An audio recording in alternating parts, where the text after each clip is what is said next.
जब इमाम खुतबा देने के लिए आए तो तमाम मुक्तदी हजरात अपने चेहरे को इमाम की तरफ कर लें और किबले से भी उनको नहीं फिरना है, क्योंकि किबले से अगर हम फिर जाएंगे तो हमारी सफ़ों की दुरुस्तगी दुश्वार हो जाएगी। तो अपने चेहरे को इमाम की तरफ करना है, खुतबे को गौर से सुनना है। और बैठने का तरीका ये है कि ऐसा तरीका इख्तियार किया जाए जिस तरीके पर किसी भी तरह का तकब्बुर, किसी भी तरह की बड़ाई इंसान के जिस्म से ज़ाहिर नहीं होनी चाहिए, बल्कि आजिज़ी, इनकिसारी और खुशू खुजू के साथ बैठना है और गौर से खुतबे को सुनना है।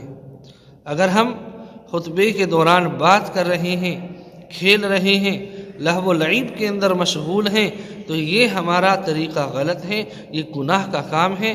खुतबा जब इमाम दे तो उसको गौर से सुनना चाहिए।